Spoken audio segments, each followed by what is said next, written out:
ನನ್ನೆಲ್ಲ ಕೇಳುಗ ಮಿತ್ರರಿಗೆ ಪ್ರೀತಿಯ ನಮಸ್ಕಾರಗಳು. ಮಿತ್ರರೇ, ಗಣಪ ನಮಗೆ ಇಂದು ಇನ್ನೊಂದು ವ್ಯಕ್ತಿತ್ವ ವಿಕಸನದ ಗುಣಲಕ್ಷಣವನ್ನು ತಿಳಿಸಿಕೊಡಲಿದ್ದಾರೆ. ಅವರು ಹೇಳುತ್ತಾರೆ, ಹುಲ್ಲು ಕಡ್ಡಿಗೂ ಬೆಲೆಯಿದೆ. ತನಗೆ ಅತಿ ಪ್ರೀತಿಯಾದದ್ದು ಪೂಜೆಗೆಂದು ಗಣಪ ಸ್ವೀಕರಿಸುವುದು ಏನೆಂದು ತಿಳಿದಿದೆ. ಗರಿಕೆ ಅಥವಾ ಕರಿಕೆ ಎಂದು ಕರೆಯುತ್ತೇವೆ. ಮತ್ತು ನಮಗೆ ತಿಳಿದಿದೆ, ಆ ಕರಿಕೆ ನೆಲದಲ್ಲಿ ಬೆಳೆಯುತ್ತದೆ, ಎಲ್ಲಿ ಬೇಕೆಂದರಲ್ಲಿ ಬೆಳೆಯುತ್ತದೆ. ಜನರು ಅದರ ಮೇಲೆಯೇ ನಡೆಯುತ್ತಾರೆ ಮತ್ತು ಯಾವಾಗ ಗಣಪನ ಪೂಜೆ ಮಾಡಲಿದ್ದಾರೋ ಆಗ ಅದೇ ಗರಿಕೆಯನ್ನು ತೆಗೆಯುತ್ತಾರೆ, ಪೂಜಿಸುತ್ತಾರೆ ಅಲ್ಲವೇ.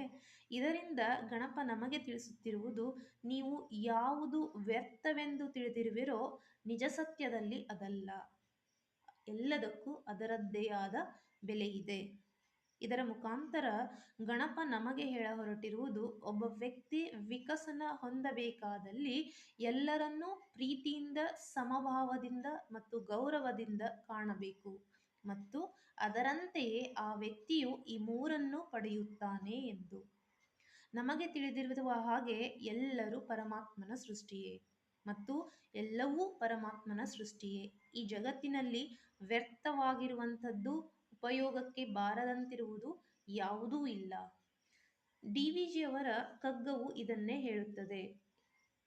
ಜೀವನ ಅದೊಂದು ಪರಮೈಶ್ವರ್ಯ ಬೊಮ್ಮನದು, ಸೇವೆಯದನೂರ್ಜಿತ ತಂಗೊಳಿಸುವೆಲ್ಲೆಸಕ, ಇವರಾರ್ ಕೊಳ್ಳುವವರಾರೆಲ್ಲ ರೊಂದಾಗಿರಲು ನೈವೇದ್ಯವಾಗಿನೀಂ ಮಂಕುತಿಮ್ಮ. ಅಂದರೆ, ಈ ಜೀವನವೆನ್ನುವುದು ಪರಮಾತ್ಮನು ನಮಗೆ ಕೊಟ್ಟಿರುವ ಸಿರಿ. ಅದನ್ನು ಅಭಿವೃದ್ಧಿಪಡಿಸುವ ಕಾರ್ಯ ಸೇವೆಯಿಂದಾಗುತ್ತದೆ. ಈ ಕಾರ್ಯದಲ್ಲಿ ಕೊಡುವವರು ಯಾರು, ತೆಗೆದುಕೊಳ್ಳುವವರು ಯಾರು? ಇವರಿಬ್ಬರೂ ಒಬ್ಬರೇ ಆಗಿದ್ದಾರೆ.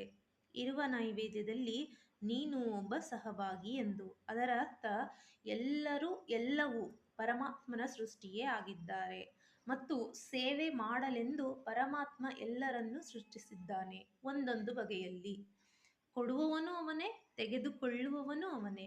ಆ ಸೇವೆಯ ನೈವೇದ್ಯ ನಾವಾಗಿರಬೇಕು. ಅಂದರೆ ನಮ್ಮ ಪಾತ್ರದ ಸೇವೆಯನ್ನು ನಾವು ಸಲ್ಲಿಸಬೇಕು ಎಂಬುದಾಗಿ ಹೇಳುತ್ತಾರೆ. ಇದನ್ನೇ ನಮಗೆ ಗಣಪ ಹೇಳುವುದು.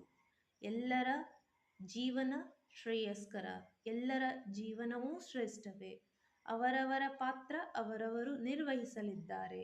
ಎಲ್ಲರನ್ನೂ ಸಮಭಾವದಿಂದ ಕಾಣಿರಿ, ಎಲ್ಲರಿಗೂ ಬೆಲೆ ಇದೆ ಎಂದು. ಧನ್ಯವಾದಗಳು.